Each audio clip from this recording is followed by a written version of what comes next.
আসন্ন বিধানসভা নির্বাচনের আগে রীতিমতো বাংলায় ভিন রাজ্যের নেতাদের নিয়ে রীতিমতো প্রচার কিন্তু অবাধে হয়েছে। আর এই প্রচারের অবাধ জনমানসে এর প্রভাব ঠিক কতখানি তা নিয়ে কিন্তু বিজেপি নেতৃত্ব আমল দিতে নারাজ। পাল্টা 2019 সালের লোকসভা নির্বাচনে অভাবনীয় সাফল্যের ভিত্তিতে বঙ্গ বিজেপিতে তখন স্লোগান 19-এ হাফ 21-এ সাফ। এ রাজ্যের দায়িত্বে থাকা দিল্লির নেতারা কার্যত ধরেই নিয়েছিলেন ক্ষমতা বদল শুধু সময়ের অপেক্ষা। কেন্দ্রীয় নেতারা বিভিন্ন বিজেপি শাসিত রাজ্যের মুখ্যমন্ত্রীরা সেই সময় কার্যত সকাল বিকেল আসছেন রাজ্যে প্রচার করতে, বরং রাজ্যের সেই সময়ে নেতৃত্ব কিছুটা নিষ্পৃহ। কিন্তু ফলাফলের ক্ষেত্রে দেখা যায় সেই প্রচার জনমানসে তেমন প্রভাব ফেলেনি। রাজনৈতিক মহলের একাংশ মনে করে অন্যান্য রাজ্য আর পশ্চিমবঙ্গের রাজনৈতিক চেতনার মধ্যে একটা মৌলিক ফারাক রয়েছে। এখানে ভিন রাজ্যের হিন্দিভাষী নেতাদের প্রচার সেইভাবে আঁচড় কাটে না সাধারণের মনে। এবার বিজেপির পরিবর্তন যাত্রায় একাধিক কেন্দ্রীয় নেতা মন্ত্রীরা যোগ দিয়েছেন। শনিবার ব্রিগেড সমাবেশের মাধ্যমে সেই প্রচার শেষ হবে, তারপর আবার শুরু হবে নতুন উদ্যমে প্রচার। কিন্তু প্রশ্ন ভিন্ন, রাজ্যের নেতাদের এই প্রচার 2021-এর পুনরাবৃত্তি করবে না তো? বিজেপি রাজ্য নেতৃত্ব অবশ্য বিষয়টিকে গুরুত্ব দিতে নারাজ।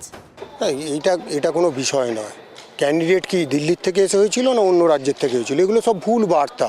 আমাদের সর্বভারতীয় দল প্রচার করতেই পারে। তাহলে তৃণমূল কংগ্রেসকে জিজ্ঞেস করুন না গোয়াতে কেন গেছিল, কটা বাঙালি আছে ওখানে, কেন চলে যাচ্ছে আসামে, কেন চলে যাচ্ছে হরিয়ানায়, কেন চলে যাচ্ছে দিল্লিতে, কেন চলে যাচ্ছে কেরালে।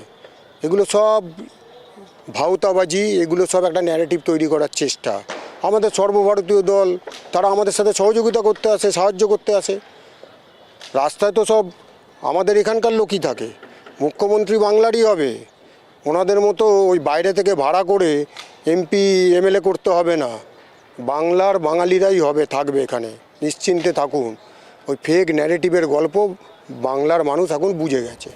অন্যদিকে বিজেপি দলের মধ্যে নতুন একটি সমস্যা তৈরি হয়েছে বলে সূত্রের খবর। ভোটের মুখে দুই কেন্দ্রীয় নেতাদের নিয়ে রাজ্য বিজেপিতে অসন্তোষ। রাজ্য নেতৃত্বের একটা অংশের বক্তব্যকে তারা গুরুত্ব দিচ্ছে না বলে অভিযোগ। এমনকি বিজেপির পুরনো কর্মীদের বৈঠকের মধ্যে এমনভাবে কথা বলছেন যে তারা অসম্মানিত বোধ করছেন। অনেকে বৈঠকে আসা বন্ধ করে দিয়েছেন। সূত্রের খবর, ইতিমধ্যে কেন্দ্রীয় স্বরাষ্ট্রমন্ত্রী অমিত শাহকে কেউ বিষয়টি জানিয়েছেন। অমিত শাহ বিষয়টি বিজেপির রাজ্য সভাপতিকে জানাতে বলেছেন বলেও খবর। রাজ্য সভাপতির দায়িত্ব নেয়ার পর একাধিক ইতিবাচক পদক্ষেপ নিয়েছেন শ্রমিক ভট্টাচার্য।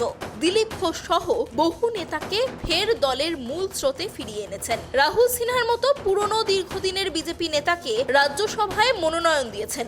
দলে তার কোনো গোষ্ঠী তৈরি করেননি, ফলে প্রত্যেকে তার সঙ্গে কথা বলার ক্ষেত্রে সহজ স্বাভাবিক। এখন দেখার এই সমস্যা কিভাবে তিনি মোকাবিলা করে নির্বাচনের আগে গেরুয়া শিবিরকে ঐক্যবদ্ধ রাখেন।